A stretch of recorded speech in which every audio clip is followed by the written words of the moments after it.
All right. Well, welcome everyone. Thanks for joining us today for our webinar with Heartwood Preserve. My name is Stacy Matrazo. I'm the Executive Director of the Florida Wildflower Foundation. And if you are not familiar with our organization, our mission is to protect, connect, and expand native wildflower habitats through our education, research, planting, and conservation programs.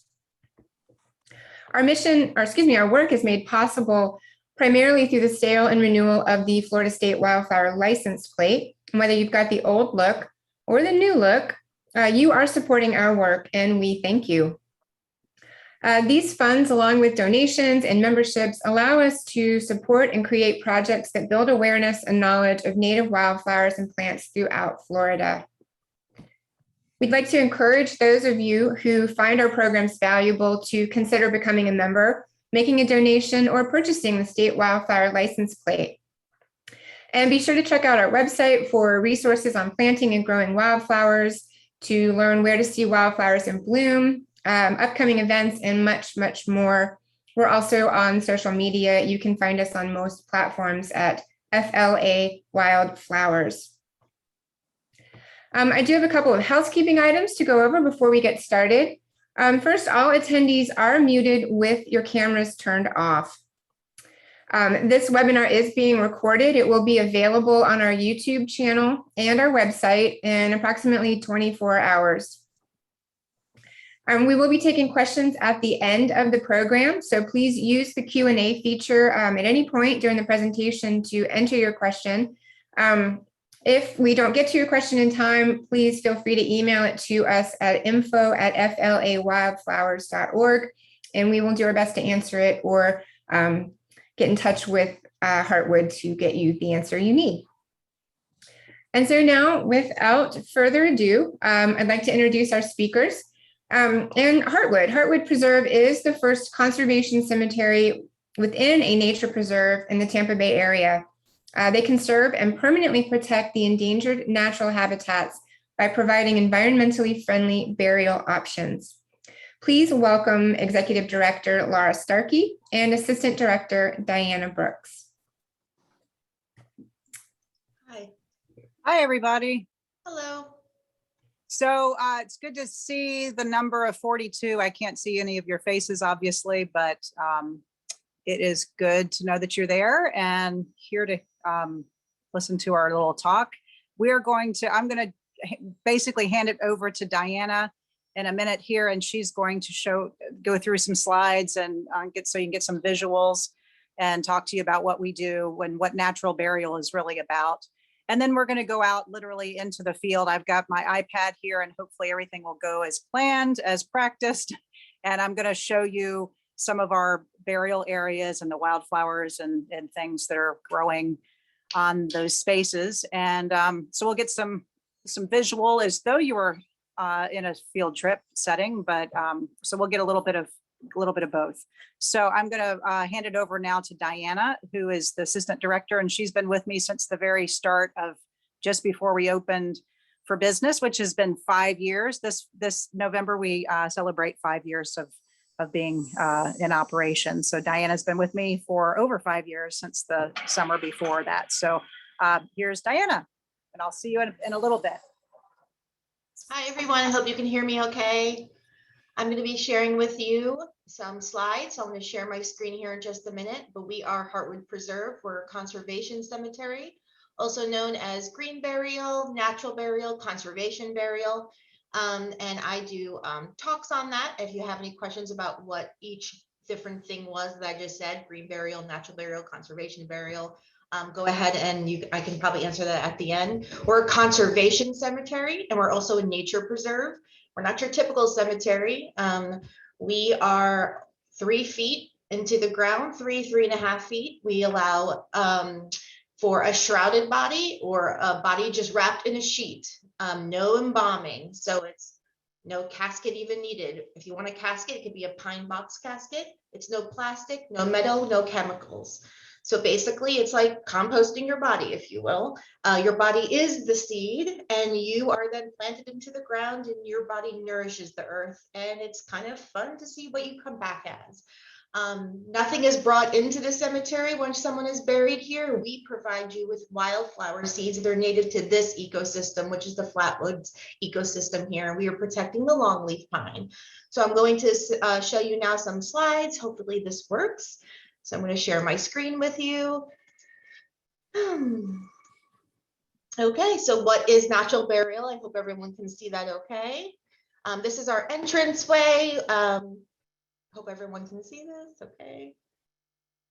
Green burial. So like I said, we are no embalming, no vault or grave liners. A grave liner or a vault at a typical or a traditional commercial cemetery, it's what goes in the ground first. We don't even allow those, so no concrete vaults. Our biodegradable containers that we do allow are pine box caskets. Some people get kind of funky with it and they make their own. We allow wood dowels, so no nails. A cotton or a linen shroud. People are like, well, where do I get that? Well, the funeral home provides that. Some people make their own. Some people get it from a really great place out in, I think it's California, Quincaro, I think I'm saying that correctly. And then, or a natural material urn. So yes, we allow cremation ashes as well. This is a natural material urn. This is made by pine straw from here at Heartwood. So people get really creative. So basically a Jewish burial, if you will, and that's exactly, Jewish families have been doing this forever, and we're just kind of like catching up with actually what they've been doing it. So here we are here at Heartwood Preserve doing a burial one day. It looks like a windy day here at Heartwood, and it looks like a funeral home. A funeral director pulled up with the hearse, and we are removing the body. It looks like a nice, oh, I love that casket. Maybe like a willow or a bamboo type. And then here we are on another day. That looks like a pine box casket. And this is us just showing you that we pull it out on a body cart that we made. We have our own personal woodworker in-house, is awesome. And he made this body cart. The hearse pulls up. We put the casket right there on the body cart and we pull it out to the gravesite. Sometimes we just walk out, and by the way, our staff, our trained crew does this. A lot of the families are like, do we have to do the burying? And I say, no, we do all that for you. So here we are, and we've lowered the body now in the top photo. We've lowered it into the grave. And then this is us about to lower there on the other photo. Natural cemetery, green burial practice with a nature preserve in the park-like setting. So basically, this is what we're doing here. You're more than welcome to screenshot this or take a picture of it. But this is exactly what we're doing here, just like in the name, natural burial. We are protecting what's already here. Laura grew up here on this land, which was once the Starkey Ranch, and she just wants to keep it looking exactly like this, which was old Florida. So when you pull up here and you park here at Heartwood in our parking lot, it will always look the same. And that's exactly the way we're trying to keep it.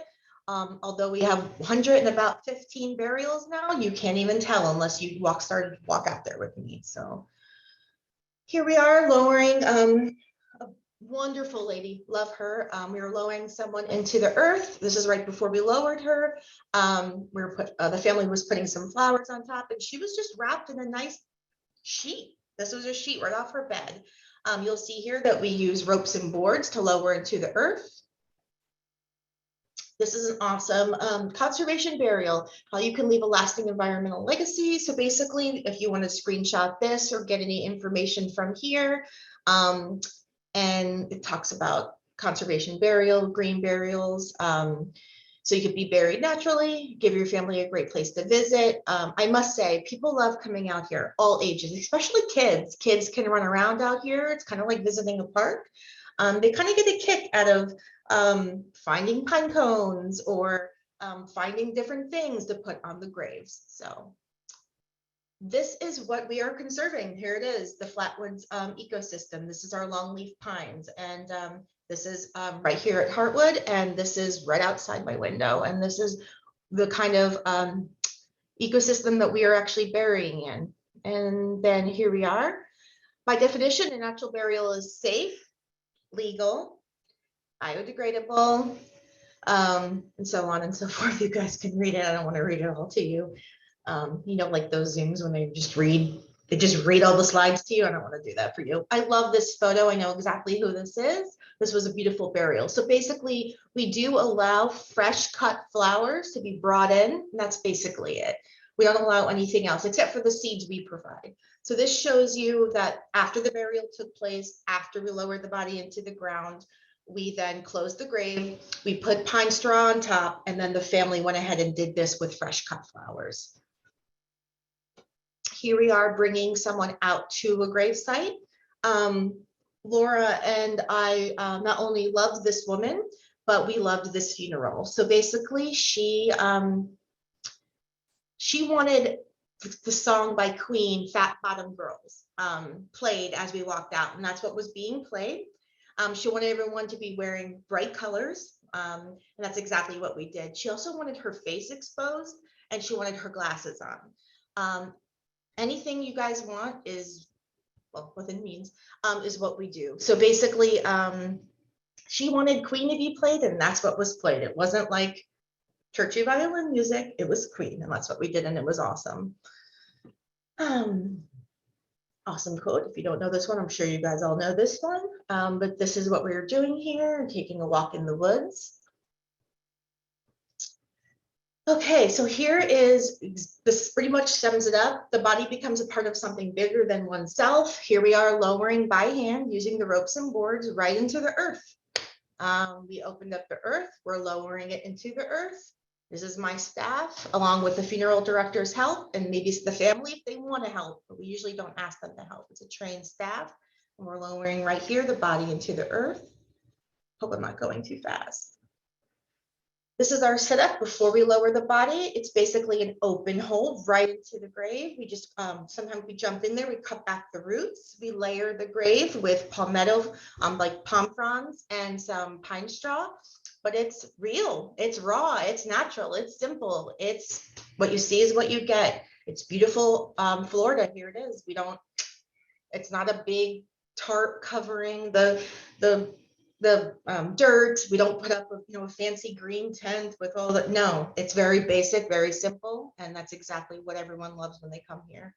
That same photo again. Here's that body in the earth. This is before we're putting the very first shovel. By the way, we do pass around the shovel. We let the families cover the grave if they want, and they feel compelled to. They don't have to, and then we take over from there. It does take about 20 to 30 minutes to cover a body. So that we do invite the family to walk around Heartwood Preserve and find pine cones and different things that they want to put on the grave when we're done covering it.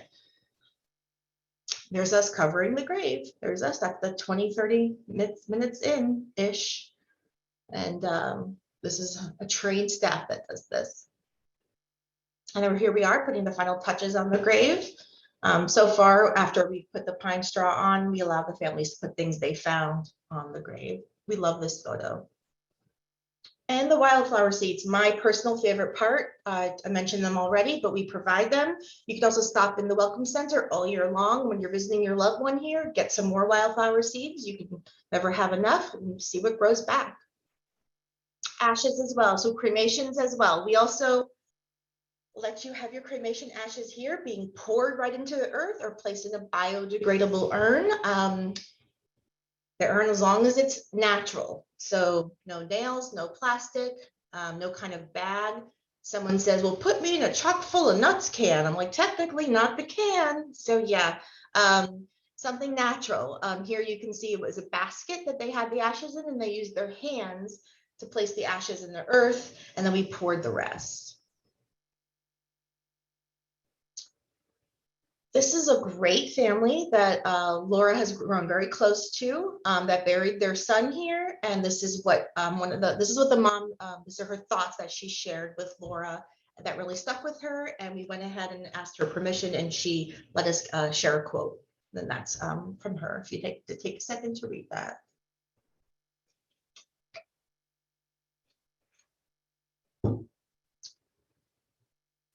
Plaques. So basically we allow a plaque. Everyone ends up looking the same in the end. Some are oval, and this one's shown as a square. They're all going to be 5 by 7. They're all going to be the same material. And there's really not anything fancy you can do to it. Everyone gets a pine cone in the center. There's no status at Heartwood, meaning there's no someone's better than the other person. And we also don't have any religious symbols out there either. We don't have crosses. We don't have stars of David, nothing like that. So the person next to you that you're buried next to could be a billionaire and it could have been homeless at the time. It does not matter. Everyone is the same here at Heartwood. The plaque is not required, by the way. You do not need a plaque. This is just an option so your family can find you. This happens to be here in this photo, a cremation, ashes inurnment into the ground. And then that is the plaque in the center. And this family chose a square plaque. It sits on an 18-inch stake that is inserted into the ground. On the full bodies, it is inserted in the center. Here's our resources that we found for our slideshow today. This is also some really great places and different things if you might want to look into it, especially if anything I'm saying is interesting you and all. And here we are, here's our sign, Heartwood Preserve, come visit us. We do tours like every day. We also have free events all the time, such as Tai Chi. We do a monthly meditation. We have different things like really fun things. And then on November 6th is our 5th birthday, which we are having live music, crafts, food. It's gonna be really fun. So definitely inquire about that. Heartwoodpreserve.com has a calendar of events page, which I'm always updating. And I invite you to come into anything, even if you just want to check us out and see what we're like. So thank you.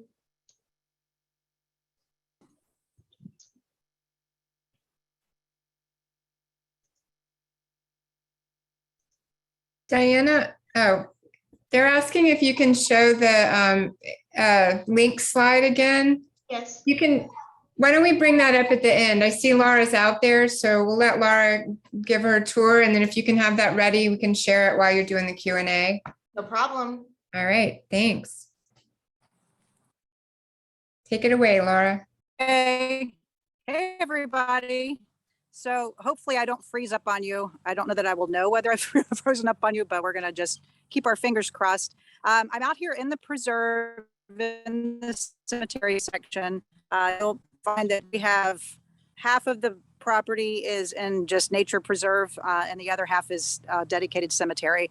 So we, as you can see, if those of you are familiar with Longleaf, Flatwoods, that is the system that we're in and we're protecting. And Diana showed you a nice slide or two of that show that shape of the trees that we have here. But it's a real unique and very special, super high biodiversity in this ecosystem, which is why we're protecting it. So it's really exciting to be a family, to be able to share this with families in such a literal sense, you know, where people are actually sharing their bodies with this beautiful ecosystem and becoming a part of it. I'm going to switch camera around so you can see your video is frozen. I'm going to try to. Laura, Oh, man. Yes.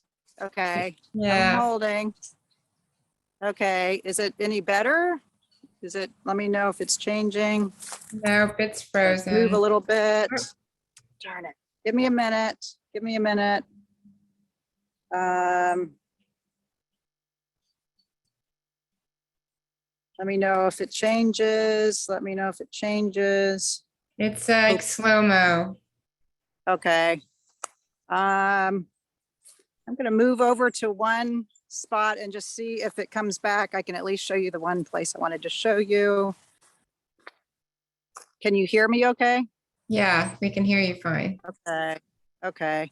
I'm going to try to switch. So the video is still frozen? No, it's choppy, like slow motion, but we can see something. So maybe if I just don't move around and just, can you see here? Go. I can see Okay. that. Good. All right. So I'm going to go ahead and show you. This is a burial mound from earlier this year. This was a burial that occurred in late January of this year. So if you can tell, it's about 2.5 feet off the ground, you know, above the ground, mounded up. And just in the last 9 months, these are all the things that have grown back on it. So we've got some different grasses, some Coreopsis right now. There are a bunch of flowers that this is yellow up right here. There's some beautiful blue stem grasses, a little bit of palmetto on the edge, a bunch of things that some of you probably, maybe many of you know these names better than I do, but we've got goldenrod that it's all starting to explode in color. And basically this is just a great example of how it grows back. I mean, you can see some sand below, there's some pine needles. We put pine straw on the grave mound at the end, as Diana showed you in the slideshow. And the soil basically is mounded over with the same soil that we take out, so we don't remove any dirt. And are you seeing this okay? It's choppy again. We're seeing a little bit. Okay. So anyway, if I'm going to kind of try and scroll out and just see, off to the left of me is behind our flatwoods is a wetland, a cypress wetland pond. So we have a lot of slash pines that grow alongside the wetland.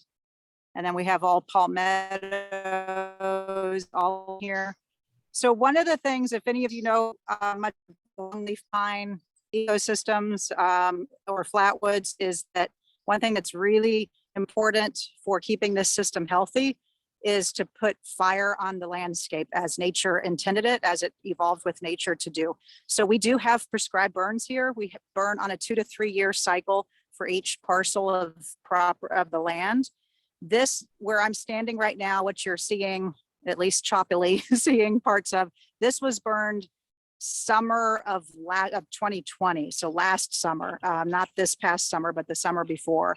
So you can see it's already grown back. You can see some of the char on the pines, which are pine. It's longleaf.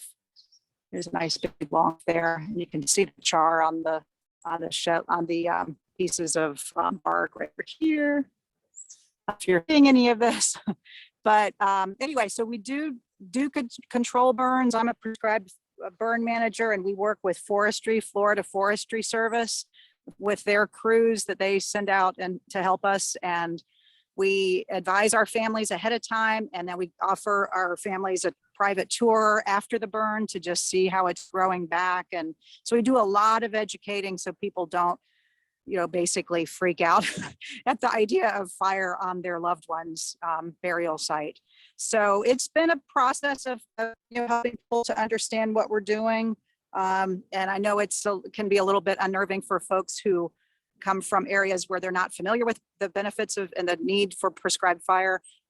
So our work is always cut out for us to continue to educate our community, especially our Heartwood families communities that have emotional connection to this place now with their loved ones being here. So we do everything we can to keep them educated and informed and involved, not on the day of the burial, but of the fire rather, but to be involved in seeing and learning about this ecosystem. If you look right here, here's some lopsided Indian grass. I don't know if you can see the seed heads on it.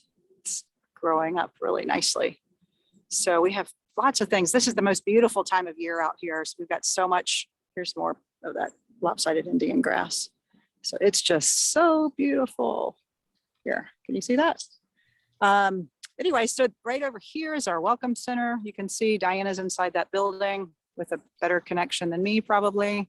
Yes. We have a maintenance barn, and we have all of these beautiful woods to look at every day. So I'm going to walk over here, and Stacy, tell me if this is all pointless because you can't see anything or hear anything.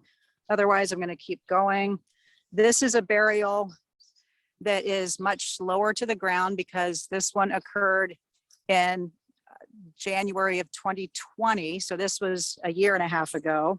So this one's almost all the way to the ground. You can see people have put grapevine wreath and pine cones around to decorate, but it's all biodegradable.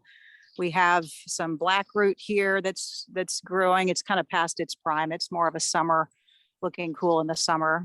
We've got some milk pea. I think it's called Elliott's milk pea that grows as a beautiful vine.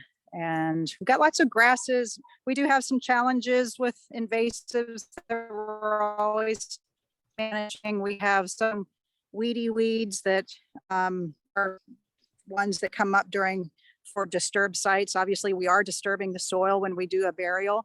So we try to mitigate for any disturbances by keeping a sharp eye on the burial sites after we're done, and making sure other things have not grown back that don't belong there. And if they do, we take them out. We have some Kogan grass issues that we take care of, but they mainly, it's just a management issue. We've got Caesar weed we're always pulling up, and we have some different Ahea grass on our driveway edges it likes to slowly encroach into some of the areas of our cemetery. So we're working on managing that. And so we've got got some challenges, but in a regular, modern, conventional cemetery, you have a way to maintain the site burial fee. 10% of everyone's burial fee in the state of Florida goes into a trust fund to take care of that cemetery, to keep dust mode and keep everything looking nice and pretty. We that as well, that we're a licensed cemetery that is required by the state of Florida to have that same trust fund situation. So that trust fund for us as a natural nature cemetery, means that in the future we will have a dedicated funding source to help assist with our land management. So yes, Oh no, we lost Laura. Well, oh wait, she's coming back. All right. There you are. Sorry. Can you hear me Yeah, we now? lost you. Yeah. Yes. Yeah. Okay. So anyway, I was talking about land management. So we'll have, our land management and our groundskeeping into the future will be supported through a portion of your burial fee, helps to pay for that in perpetuity. So that's how we know that in the future, well beyond when it's just well beyond, me and Diana being gone on to the great by and by, there will be other people taking care of this, and they'll be able to maintain it in the same natural ecosystem. So anyway, that's basically what we've got here. We're at 2:30. I know we've got plenty of time for questions. I don't know if anyone has any questions, or if not, maybe Stacy might have some she can lead us with. But we do have some questions. Is there anything I missed out here? Well, Okay. can you tell us about the history can you tell us about the history of the land? Yes. Wait a minute. Oh no. I'm going to head back into the office. Okay. And I'll maybe go onto my computer while she's pulling that up. Can you hear me okay? Yes. Okay. So,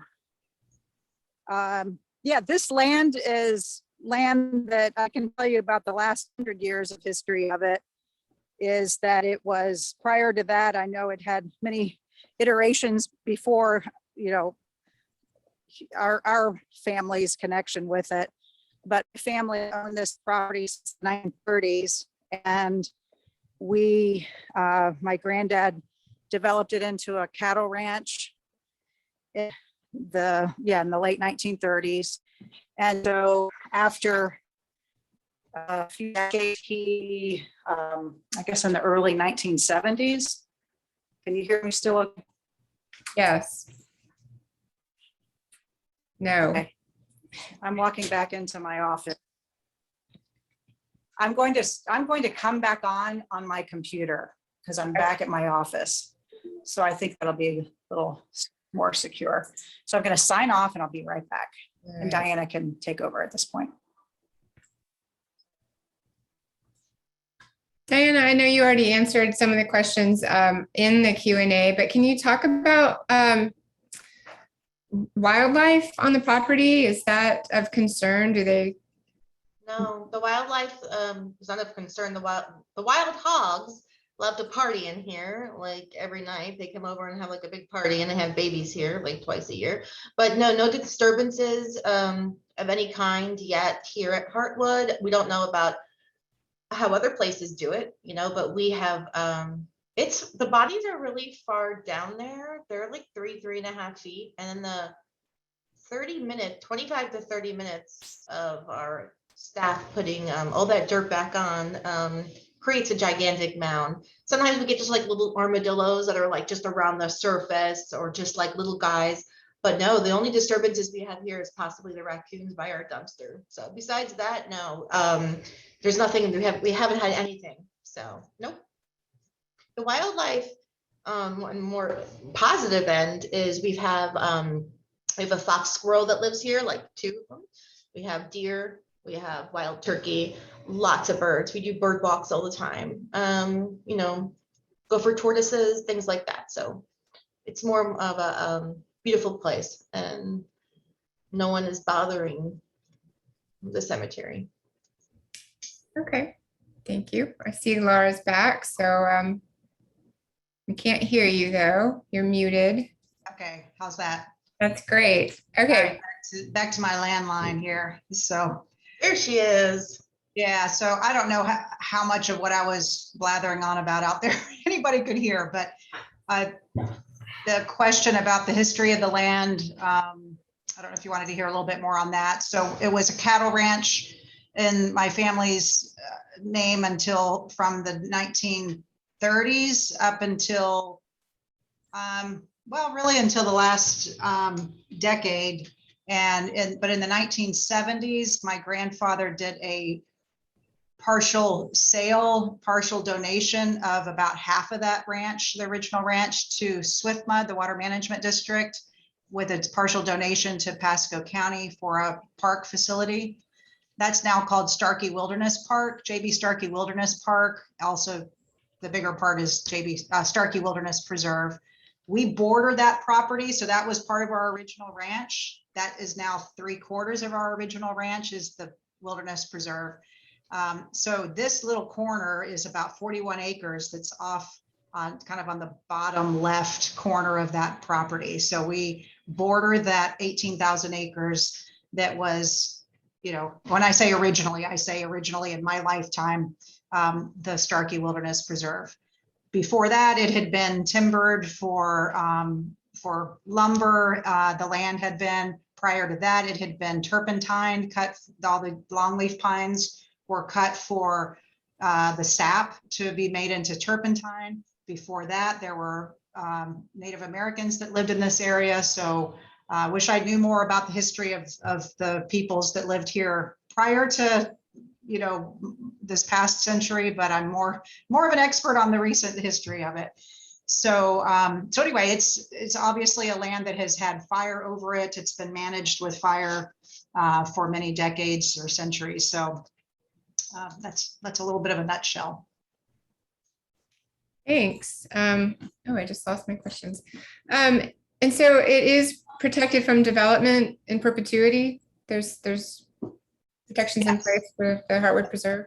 Yeah, a couple of things that protects, a couple ways that a cemetery is protected. When you become a cemetery in modern day times, because of the stories we know of old abandoned cemeteries and cemeteries that were not very well managed or located, we all have stories in the news about that. So in order to avoid that, the state has created, statutes and laws that protect that. So anytime you become a cemetery, have a license to become a cemetery, that is probably the most secure use of the land. So this will never become condominiums.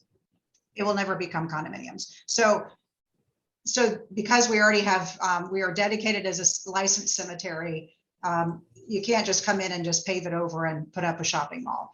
So there's that form of protection. We also have a protection at the county level, where when the county was the first level of permission we had to get in order to have a cemetery here.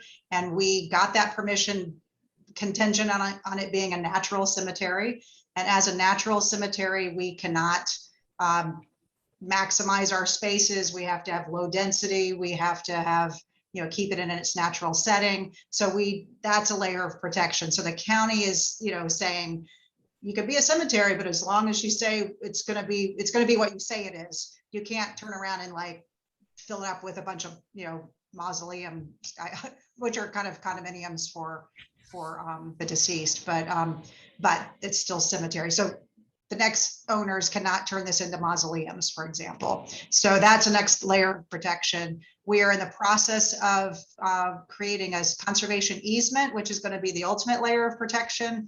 The timing has to happen at a certain point in which the length of time of our cemetery, which hopefully should happen in the coming year, but we are working on the conservation easement, which is something that from the IRS level, you're basically, it's a legal document that says this land cannot be used in its highest development use, which for a cemetery would be those mausoleums. So it's going to be a layer of protection that also says you can't come in and say, oh, these pesky palmettos and wildflowers and longleaf pines, let's cut them down and make a lot more cemetery spaces and put mausoleums and niche walls and all of that up. That conservation easement will protect us from that happening and into the future. So those are the different layers of protection that we have. Great. And how far apart are the burial sites? And is there a limit to how many you can fit into the property or into the preserve? There is again, to compare it with a modern conventional cemetery, to give you a sense of numbers, if you were to take like how many square feet are in an acre and divide it by the size of a burial space, you can fit, over 1,200, spaces in a cemetery. We're maxed out right now at 500 per acre of upland acre. No wetlands are totally protected. There's no burials at all in the wetlands, plus a 25-foot buffer is around those wetlands. Those are all protected by law. So from any kind of development. So there's no burials in those, but of the upland acres, we max out at 500. We will not likely get to that with the conservation easement. It'll probably be fewer than that. So maybe, 200 to 300, but it's kind of some parts of an acre might be able to handle more. Some parts might have more sensitive areas environmentally that we would have fewer. So that's just a general average. So it's basically about a quarter or a third or less number of burials per acre than a modern cemetery would, a conventional cemetery would, if that makes sense. Okay. And how large is the property? I don't know if you said that already, but how large is Heartwood Preserve? The entire property is 41 acres. And of that 41 acres, we've got, what is it, Diana, about 4 acres that are currently open for burials. And then we've got another 8 to 10 acres that are the wetlands and the protected areas around the wetlands. So those are never going to be, touched with burials, that is. And so, but right now it's 6 acres open for burial, 4 acres open for burials, and of a 41 acre piece of property. Well, so we've got room to expand and to grow in terms of burial areas. And then as far as, what you're doing on the natural side, have you had to do supplemental plantings on the property, or is everything that you're working with natural, or was it there when you? Yes, so far it's all been with the exception of when we do a burial, we are disrupting the soil. We're digging it up, we're putting it back in a couple hours later. So we do have the wildflower seeds that Diana mentioned, and show you that beautiful picture of them flowing off the hand. We love that picture. But we order those flower seeds from the Florida Wildflower Seed Cooperative out of Gainesville. So we order them in bulk, and so those are supplemented back onto the grave sites. I don't know if you were able to see on my iPad the one grave site that had a lot of things growing back over it. A lot of it's probably in the seed bank already in the soils, but we add that. We probably will be doing we've done a little bit, but not very systematically yet, restoring certain areas that maybe where we just sprayed out, got rid of a lot of Kogan grass, and then some weedier stuff is coming back. We may, do a little restoration of a former invasive species area that we cleaned out. Then we need to put back with the good stuff to keep it from growing back. So we will do some of that type of little local spots of restoration. That's a good segue into, I've had a couple people ask about the invasives that you deal with. What are some of those weeds or invasives that are problematic? Yeah, Kogan grass, not as nearly as bad as when you see it on roadsides and pastures and other parts of the state, fortunately. So we try to stay on it so it doesn't become that. If we were to just completely turn a blind eye to it, it would have been worse than it is now. So we manage the Kogan grass. We have Caesar weed, which, we just are constantly pulling it up, which is great for volunteer work days when we've got high schoolers and Boy Scouts that want to come be helpful. And we just give them a big tarp and some gloves and show them what Caesar weed is, and they go yanking away. We have some tallow, Chinese tallow, popcorn trees. So we've a couple spots of that we've found in the wetlands. So we're working on getting those taken out and under control. I did see a tiny little vein of the Japanese climbing fern.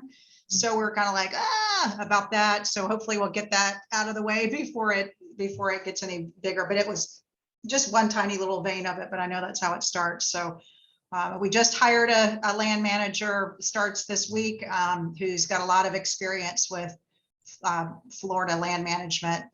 Actually used to manage Starkey Wilderness Park across the fence for a number of years. So we're really excited to have him on board. So he's ready to get going on, getting on top of some of those. But those are the main ones. We haven't, there is some Brazilian pepper nearby, just down the road a little bit, but so far haven't seen much of it here that I'm aware of. Diana, you were at the talk with Mike Perry from that did a talk on invasives, and I know you said he pointed out some that you're like, I know we know about this, we're working on it, but there were some others that you may have heard of. Any others to add to that? You literally said all of them. I was waiting for you to say that last one with the pepper one. Oh, okay. And I have this one still written down, West Indian marsh grass. I don't know if that's native or not, or it's still on my desk. I'm not sure why he made me write this down. It's still right here. I guess we had to deal with that one. Yeah, I don't know about that one, so. He said he'd be back. He said he'd be back to check on this. Okay, good. So so those are the ones that we know about, and yeah, I'll be learning. We've got smut grass, which I don't really know what to do with that yet, but so anyway, it's an ongoing process, as you all know, that deal with. Come help us. You guys can come help us. Exactly. Anybody wants to come help, you're welcome. We love helpers. So I had a couple questions about purchasing a plot. I guess you can call it a plot. Diana, do you want to take that? Can they purchase in advance? Yeah. And what does that look like? Absolutely. So basically, honestly, because of COVID, I've done so many now via email and over the phone. I've picked more spaces for people now because of people not wanting to come out. And then when they do come out for a visit, they end up just picking it then. One of the really great things about Heartwood is that we do let you pick your space, your future condo. So please, I invite you to come out and take a walk. Your first trip here should just be a tour. I'm probably not going to I'm not going to sit you down and say, sign here. It's more like come out, see if you like us, get to know the property, look around, leave with a folder, just see if you like us, see if this is something you want to do. And if you're ready, you sit down with me. It takes about 30 minutes or so. You sign a contract. And then when it's paid off, because we have payment plans if you need that. And if not, you get a deed for the property. And then with that said, it's there when you need it. You just tuck it away. You can put it with your will paperwork. You can tell your next of kin, your power of attorney, that you made these decisions. And that's it. So it's you're good to go. And it's there when you need it, whether it's cremation or burial. And it's really great that you can do it ahead of time. We are very unique that we allow pre-planning. So we're special that way. And then do the fees cover the land maintenance costs? Do they Um, does that work, or is there more involved than that?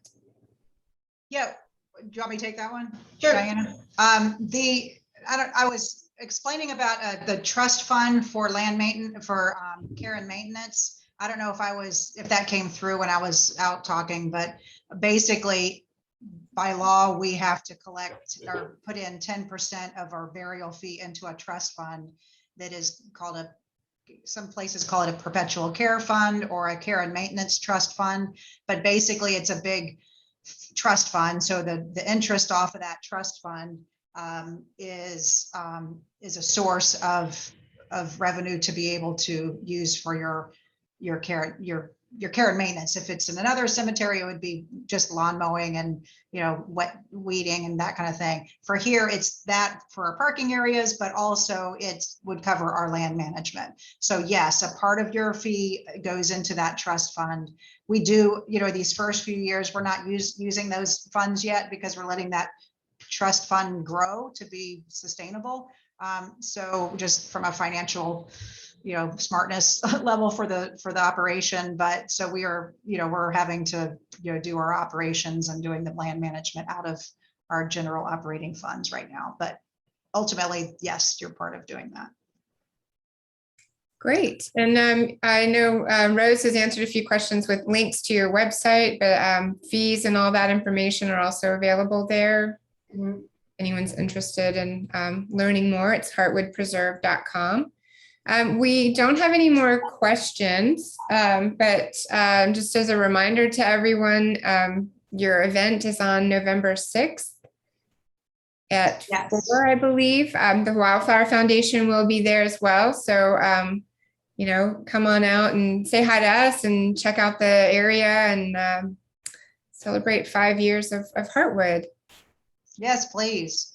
If I could add a little plug in here, if we're looking at the screen with the resources on it, just about these other 3 websites on here. The Conservation Burial Alliance is an organization that has been meeting for the last 2 to 3 years, but we just formed as a nonprofit in the past year. So it's an alliance of a dozen and growing number of conservation cemeteries around the country. We even have some members in Canada. So we're really excited about having this organization just to help support each other. And there's so many things that we're doing that, each conservation cemetery has its own challenges of different ecosystems and different communities that they're serving and different ecological, geographical things, different situations. So we're supporting each other, but also helping to support other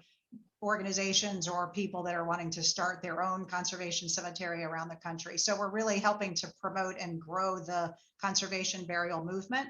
So if you go on that website, that's got a lot of information there. One of the slides that Diana showed was from that website.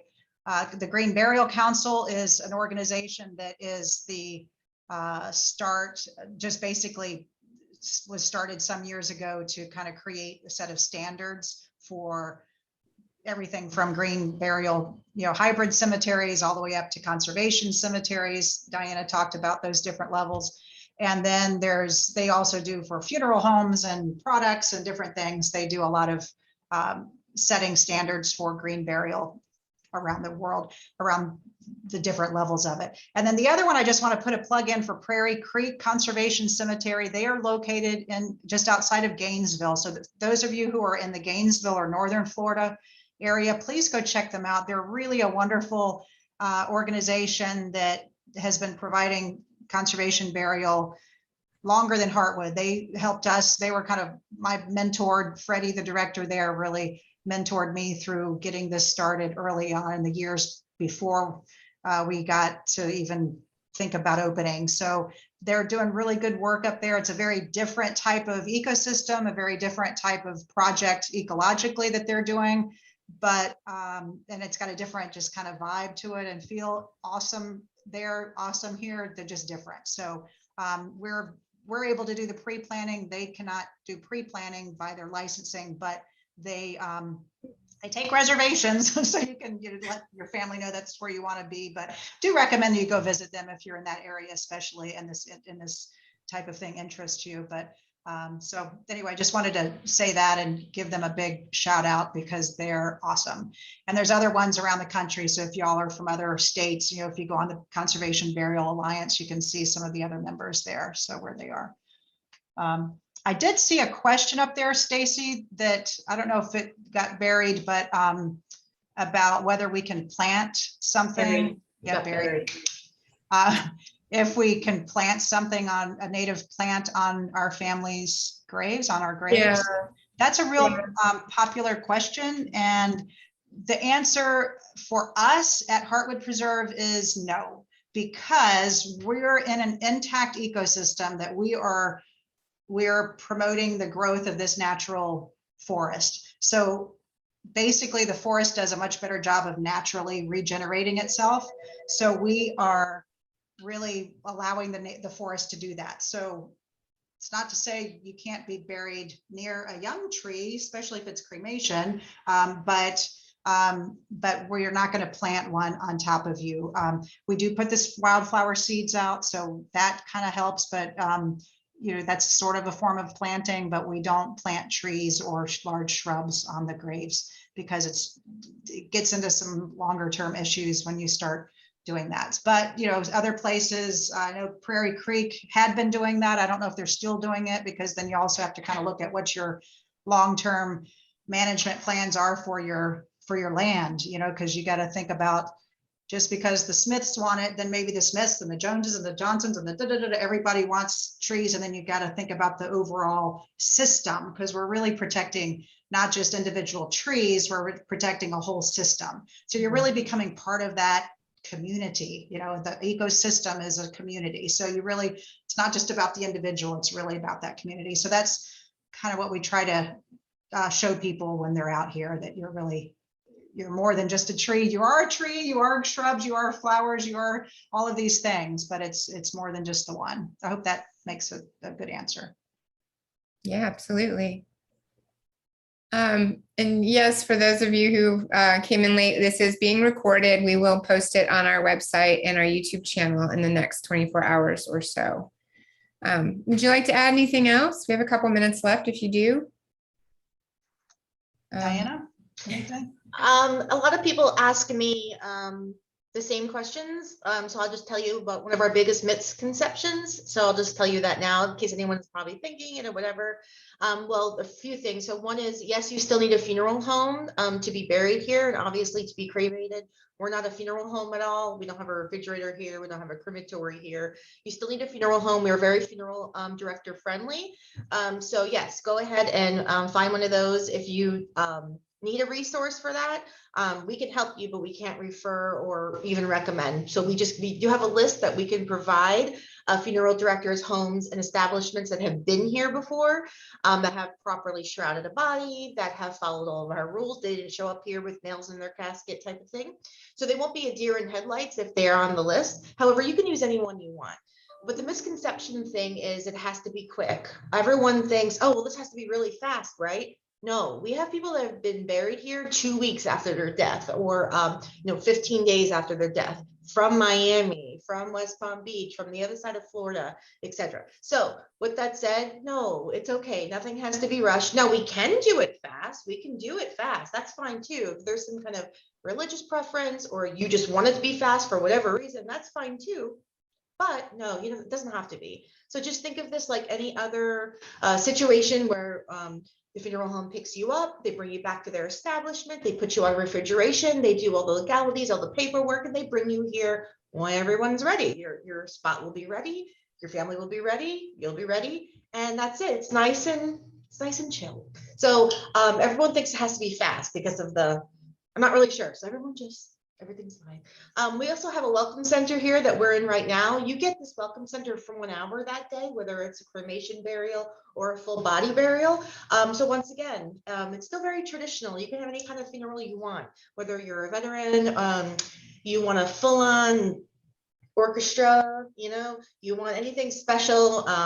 Tom Petty's greatest hits playing. We had Julie, who made her, she created her own playlist and it was played. Everyone wore tie-dye. So what I'm saying is, we have a welcome center here. You can have a funeral here. It's very traditional. It's also very, very not very traditional. So just wanted to say a few things about that. That is it. Thank you. Yeah. Thank you. Well, I appreciate your time. Again, if you're in the Tampa area or planning to be in the Tampa area, definitely go for a walk in the woods, if nothing else. It's an absolutely beautiful place. We've done a couple field trips there, and just it's just very peaceful and beautiful, and worth the visit, even if you're not ready to talk about your next phase. Thanks everyone for attending. Again, this will be posted online in about 24 hours or so you can watch it again and check out those resources that were in Diana's slides. And yeah, that's it. Bye, everyone. Thanks for listening. Come see us. Bye. Bye. Bye.